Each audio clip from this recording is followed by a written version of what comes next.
Dankeschön für die Wörter. Ich bin sehr froh, hier heute zu sein.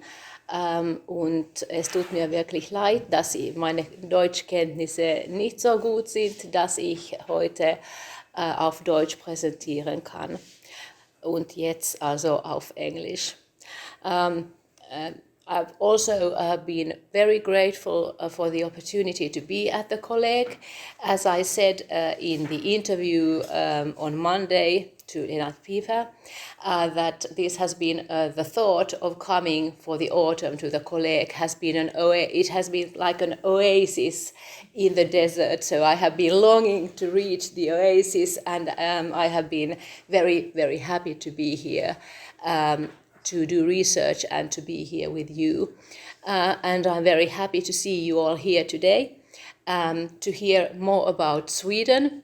I changed the original title somewhat because having had discussions and having heard presentations at the Kolleg, I thought that a more general presentation talking more about diversity and unity and harmonizing and multiplicity would perhaps interest you more and suit better the topic of the Kolleg. So I'm sorry if someone is disappointed that the title has been changed, but this was my reasoning behind it.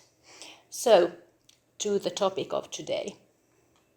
So I'm going to analyze in my presentation various factors contributing to the growing, increasing diversity and unity in law in Sweden from the Middle Ages from the mid-14th century to the beginning of the 18th century. And I'll also say something about the role of the jus commune in this whole process. Jus commune, one of the ways of describing jus commune or talking about jus commune is that it brings unity into diversity. Because in Europe there were lots and lots of legal systems, so the jus commune was something that kind of glued them together, or depending on how you want to, what metaphors you like to use. Some have talked about a quarry where everyone was mining for useful things, but anyway, it's often said that it creates unity in diversity. Well, in Sweden, I would argue that a bit provocatively that it was perhaps the other way around, that it rather created diversity into a relatively unified legal system.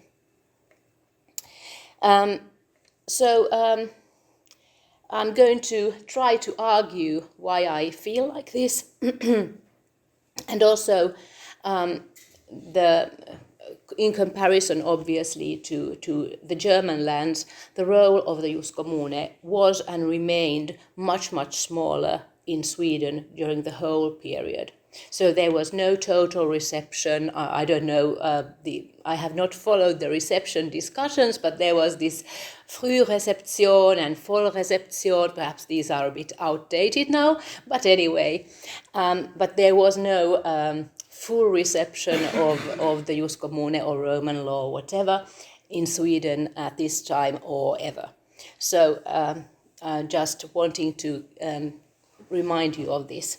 And some things that I always stress to my students that are really different and put Sweden apart from most legal systems and countries in Europe. One of them was the lay-dominated legal culture. Almost all judges were laymen.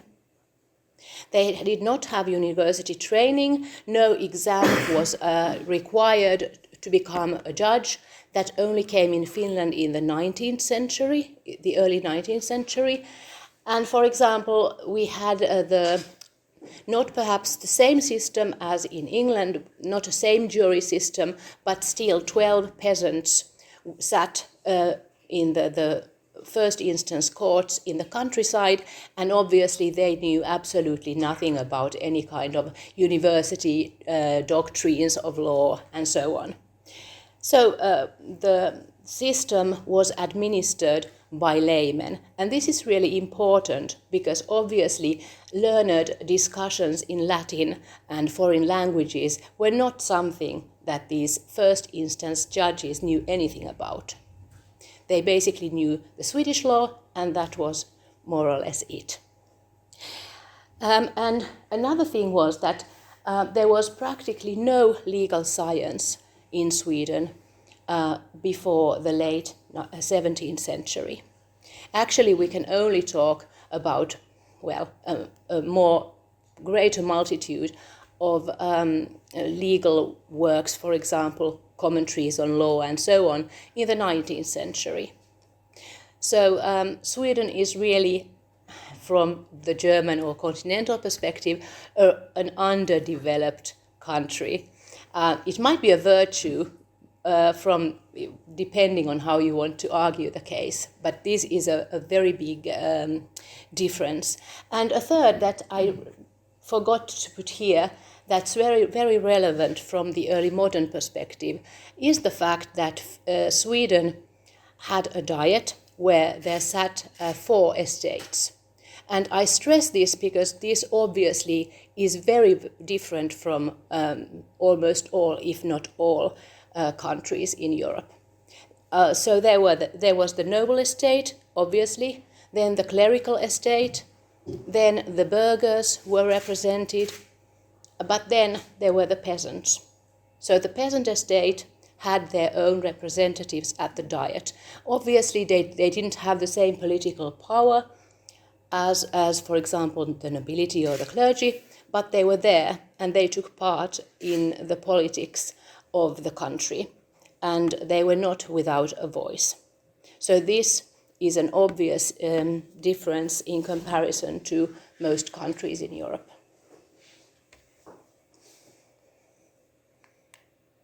And just to show a familiar map to you, so when I talk about creating unity, the Jus Commune probably will create unity in this kind of legal system, but in this other kind of legal system, which has a unified crown, and these are actually only the dioceses in Sweden. So there was just one crown, and that was it. So there was no need for unification, for the Jus Commune to come and kind of save the system and bring some kind of unity and uniformity into it. So if we start from the late Middle Ages and the beginning of secular legislation, so mainly the Swedish printed source, surviving sources date from the late 12th century, and there is some more from the 13th century. But we first know of the existence of statute law in Sweden from the second half of or they have survived from the later 13th century. But we have some mentions that suggest that they existed already in the beginning of the 13th century. That's a bit later, for example, than Denmark and Norway, by the way, if one wants to compare. So we have several provincial laws from roughly the period 1280 to 1350, at least those the surviving manuscripts have been dated to this period. So there were some probably older, but we know very little, very few hard facts exist of their existence before that. So there was one town law for Stockholm. Visby was a bit of a odd thing because it was basically a German town, even though Gotland was at least part of the time under the Swedish crown. And then we have 8 preserved provincial laws, one where only the chapter on the church has survived, and mentions of one later lost provincial law. They obviously show influences from the jus commune through the church and canon law. That's obvious. One keeps finding new things all the time. So people have done research on it, and people will keep on doing research on the influence of jus commune on the provincial laws and medieval law in general. But as I stressed before, there was no Swedish legal science. The customary law had a very limited role. And I would like to stress also, and that's very important from the comparative point, that there was no feudalism in the proper sense in medieval Sweden. There are some researchers who would argue the contrary, but there were no, for example, no patrimonial courts, which I think that tend to be, from the point of legal historian, tend to be a sign of feudalism. So that obviously was a difference. And this is a legal manuscript, very nicely decorated, as you can see. Not from the Middle Ages, though. I think it's from the 16th century or early 17th. The provincial laws were there, but almost immediately they started to create more legal unity in Sweden. And here Sweden followed the Norwegian example, because Norway was a very early example of codification in Europe. So Magnus VI of Norway, who got the nickname the Lawmender, got it obviously because he had a big project of creating a unified law. There were several provincial laws in Norway, and these were to be replaced by one. So his national law of 1274. He also gave the town law, and the royal law was adapted and taken in also in Iceland, that had become a part of the royal of the Norwegian crown. And here, a comparative point again, there was a big difference between Norway and Sweden and Denmark, because in Denmark the provincial laws continued in force all through the Middle Ages. There was an attempt to replace the three Norwegian provincial laws by one for the whole country, but there was so much resistance that when Christian II was forced to abdicate, the manuscript was actually burnt. So I think there is perhaps a surviving copy somewhere, because there has been some study about it, but the project failed totally in Denmark. But following the Norwegian example, King Magnus Eriksson, who was also the King of Norway, by the way, did the same for his realm of Sweden that had been done by his predecessor in Norway.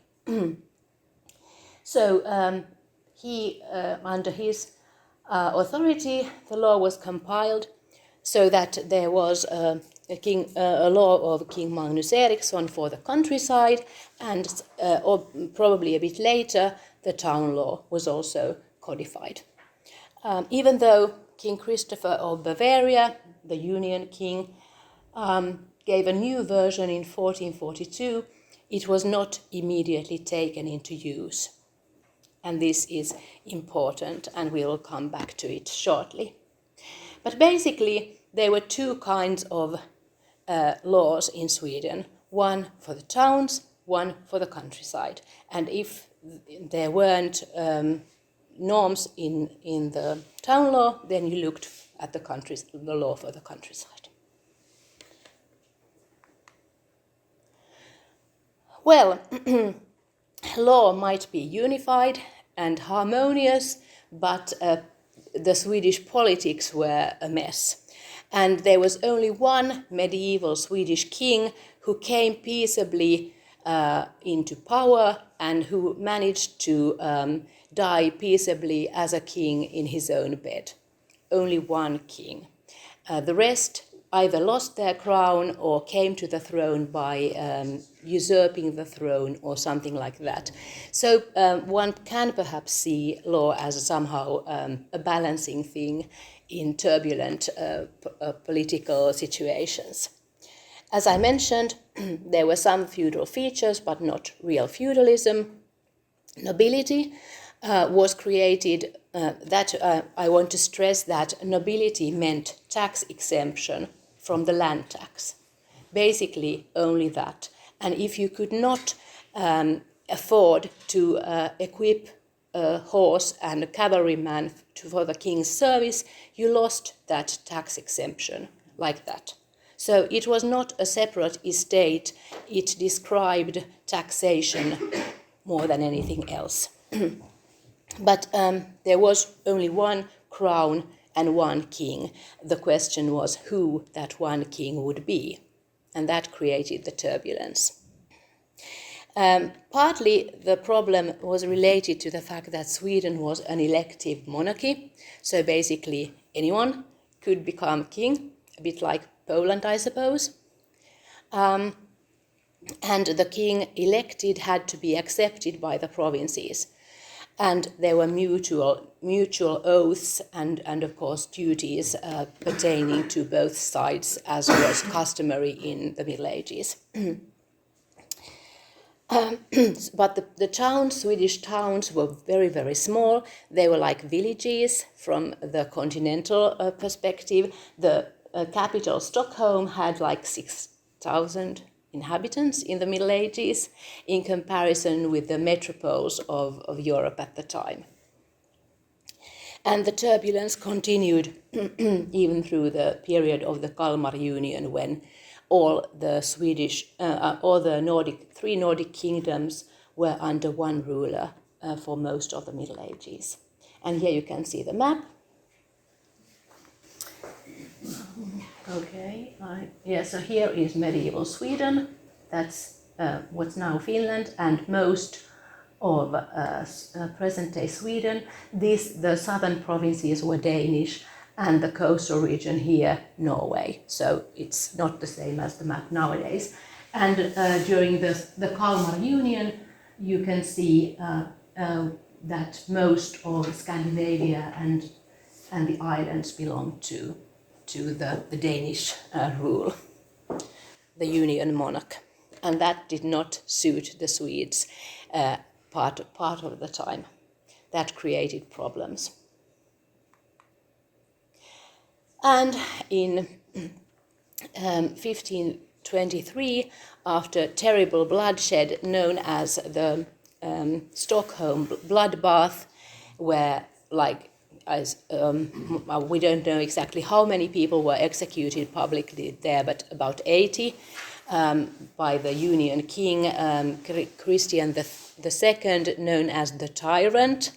After the event, there was a change of system, and a Swedish nobleman became the figurehead of the movement against the Danish rule, and Gustav Vasa became king in Sweden, and the House of Vasa, the new dynasty, came on the throne, and that fundamentally altered the situation in Sweden. So there was now a ruler the whole time in Sweden.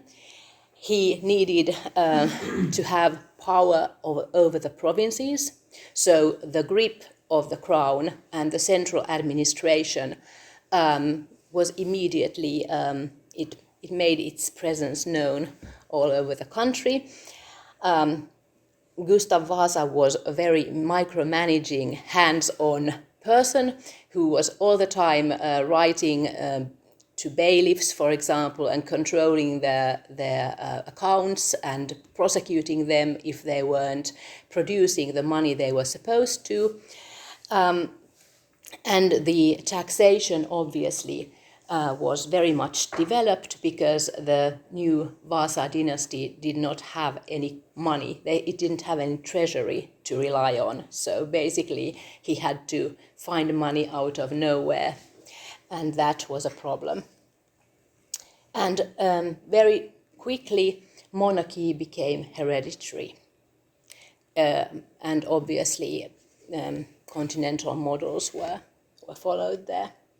He also introduced the Reformation. We will talk a bit later on the timetable, but suffice to say now that all the fines collected by the ecclesiastical courts were taken to the crown's coffers because the king needed the money.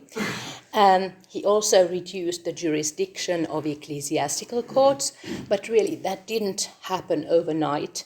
It took place piecemeal during 160 years, more or less. So there was no radical change there. It was more reduced slowly, the jurisdiction of the ecclesiastical courts. Clerics immediately ceased to study law. So there were no prelates who had, for example, a doctorate in both laws. There were some in the Middle Ages that we know of, not huge masses as in many other parts of Europe, but some. And the king became the supreme judge in all courts of the country. And he was referred, all difficult cases could be referred to the king directly, and he would actually send a letter down and say, okay, in this case, you have to adjudicate like this. So basically, the king was the fountain of all justice in Sweden after the Reformation. And if you have questions or comments, just go ahead immediately, because I'm not very fond of long monologues here. So and we all know each other more or less. So if there is something, just go ahead. Then more about the Middle Ages. So there were absolutely no heretical movements in medieval Sweden or Scandinavia, and practically no heresy trials. So there was, if we can talk about unity, in a country where there were lots of pagans or people who actually had lots of superstitions, but there was basically unity there. But what's important to note that Sweden was the first realm outside the German lands to embrace Protestantism. And that was very early. That happened in 1527 already. And if you want to be very cynical, you can think that it's the king wanting to fill his coffers with the church's wealth. Yeah, sure, but he had also theological points and so on. He believed in the supremacy of the Bible as an authority instead of the church's tradition, blah, blah, blah. But anyway, he became the protector of the Swedish Reformation at the end of the 1520s. And as in many other countries, the Bible was translated and catechisms written in the languages of the people, in Finnish and Swedish, at least some parts. And there were lots of new synodal statutes. There had been synodal statutes in the Middle Ages too, but now they were Protestant, and they were very much looking at Germany for examples.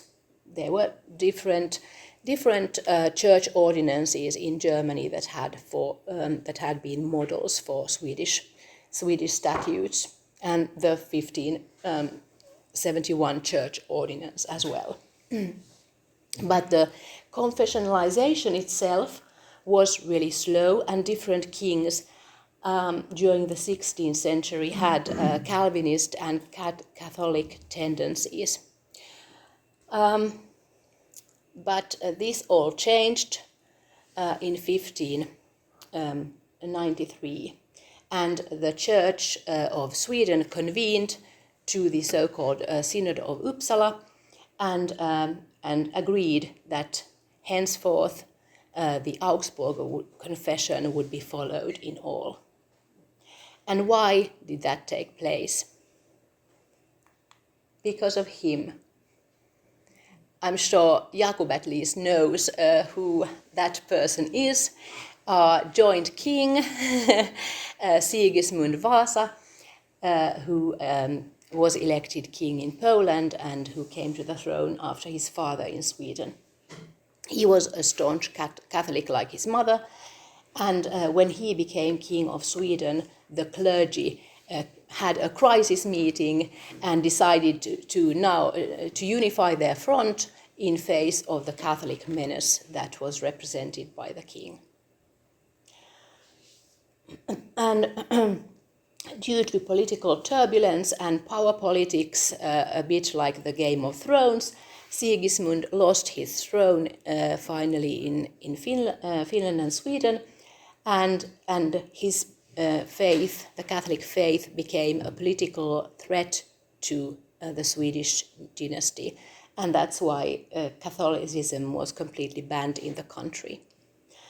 Whereas Greek Orthodox beliefs were permitted because of the expansion towards the east, to Ingria, for example, and Karelia.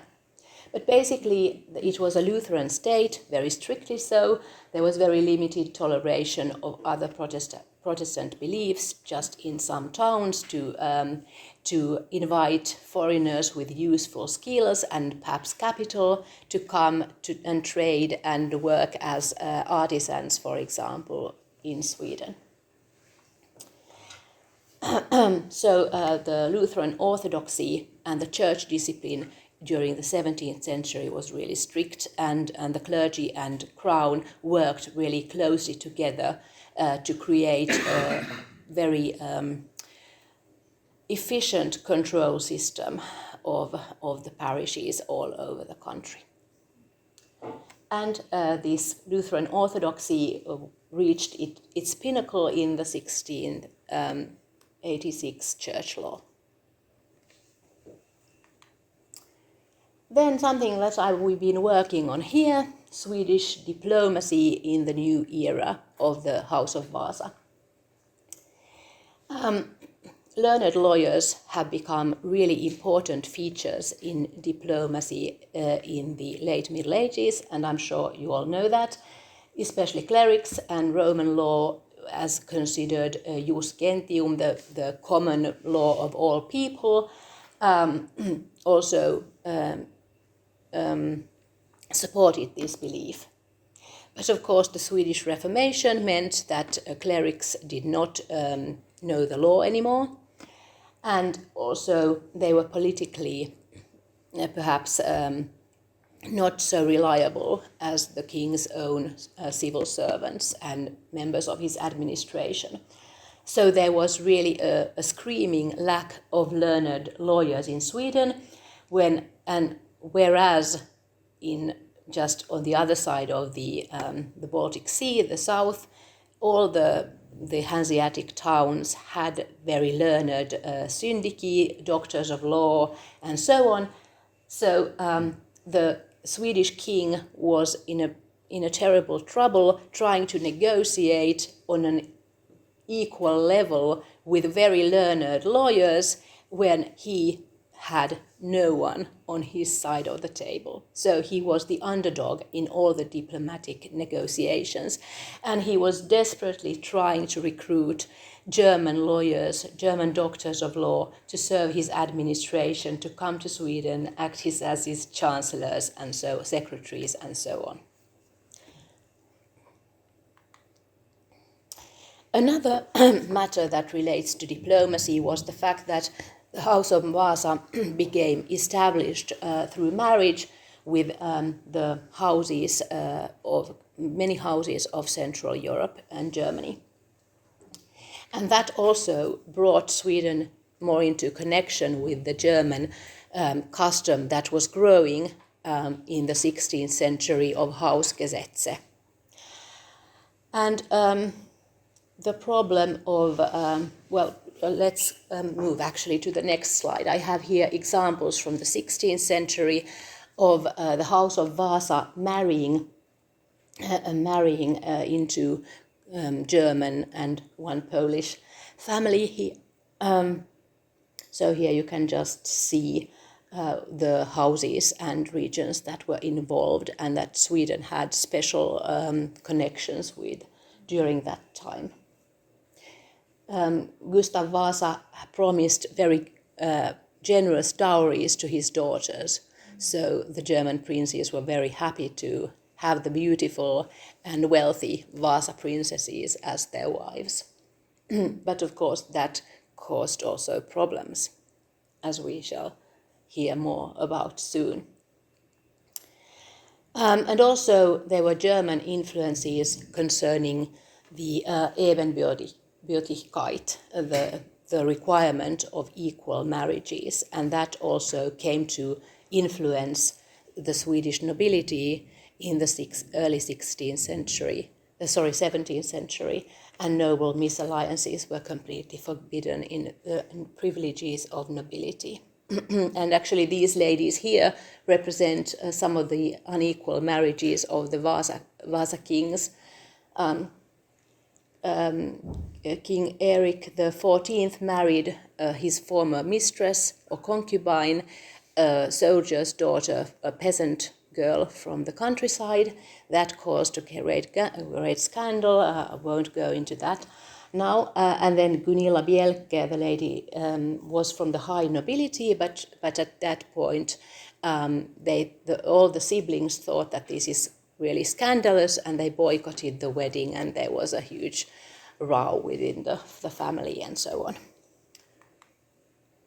on. But more about the need for diplomacy, because all the marriage negotiations for the marriage contracts had to be done, and marriage contracts were not customary in Sweden. So obviously, again, Sweden needed experts to do the negotiating.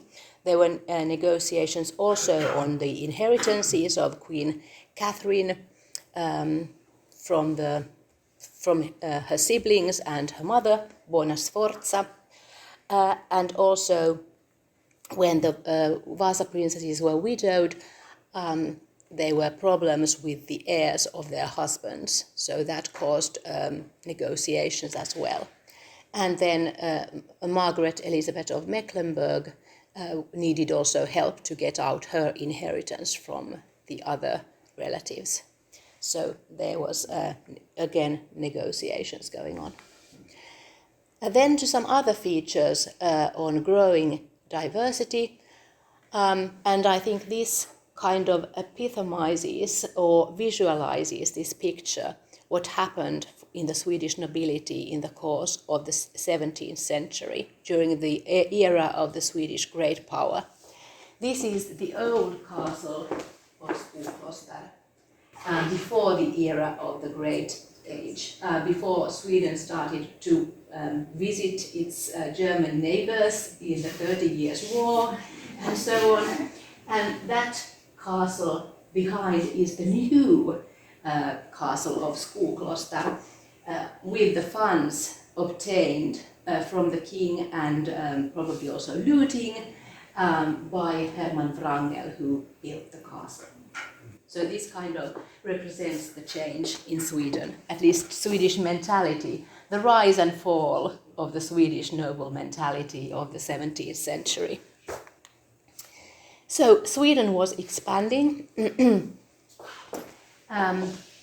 First in the 1560s to Estonia, over here. We have Russia to thank for that, because Russia started its warfare, and it was a catastrophe for the Baltic region, and they turned to Sweden for support. But then Livonia was actually our nice neighbors, the Poles, at the time, where we fought against the Poles to obtain Livonia. And then, of course, there was Ingria, Karelia, expansion towards the east in the early 17th century. And then nice places like Verden, here, and other things that Sweden obtained through the 30 Years' War. And then finally, the southern provinces belonging since time immemorial to Denmark also obtained. So Sweden was really expanding violently. And that, especially the Baltic region, brought Swedish law into contact with a totally different legal system that was much more sophisticated than the Swedish, because that was the German. There was the feudal nobility, strong towns with learned lawyers, privileges had to be negotiated, and so on. That again required learned lawyers that Sweden did not have. So there were some Swedes studying abroad, obviously. There weren't enough of them. Most were priests. But there were people actually studying at the German universities and Leiden. But then the law teaching at Uppsala was only started properly in the 1610s. So only after that, and the 1620s, 30s, can we talk about proper lecturing regularly at Uppsala. So there weren't any universities producing at that time the lawyers they so much needed for various tasks. And then new universities were established in the new province, also in the new province of Livonia, and there was a training system for judges in law in Sweden from the 1627, and basically in Finland that tradition goes on still. So it's cheap labor for the state.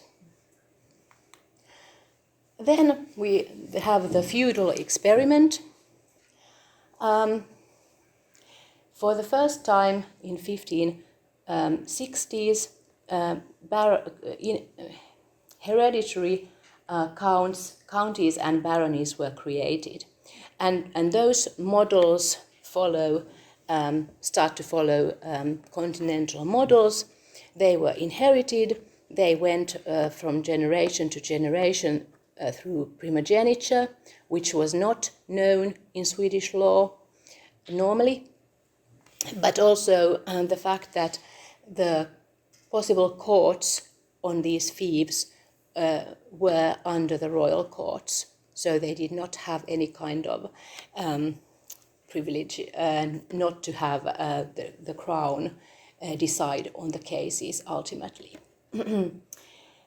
And there was also, especially in the 17th century, the crown did not have money to pay anyone, so it just gave away its lands, and that came to create problems in the 17th century. There were also two dukes, royal dukes, who had their own fiefs and own jurisdictions, but that was a very short-lived experience, as both dukes died very young. One was, both were royal sons, but they died, and these fiefs and jurisdictions died with them. But they were also subjugated to royal courts, and their cases could be appealed to the royal courts of appeal. And also more about diversity. I notice now I didn't know how long I would be talking, so I must actually speed up a bit so that we can talk about unity. And there were also during this period these feudal manorial courts in many parts of the country. But this experiment came to an end in 1680 when all the alienated crown lands were revoked, and then there were no patrimonial courts at all. And many Swedish noble families were totally bankrupt, and that was a catastrophe for the new nobility in Sweden. Just very few examples of German and jus commune legal influences in Sweden, in criminal law, legal procedure, professional advocacy, private law, feudal law, and also on Protestant canon law. But I'm going to skip all this because we have to move on to the harmonizing part. So back to the 16th century and legal manuscript. manuscripts. Here are some examples of them. They all were different. There were hundreds of them. There still are some hundreds of them that exist, and they are all different. And basically every judge in Sweden had a different kind of law book that they used for judging. And as I said, Magnus Eriksson's law and King Christopher's law were used parallelly until the Royal Chancery started actively to favor the later version. So that kind of created, so their versions were copied more, and it became more dominant towards the end of the century.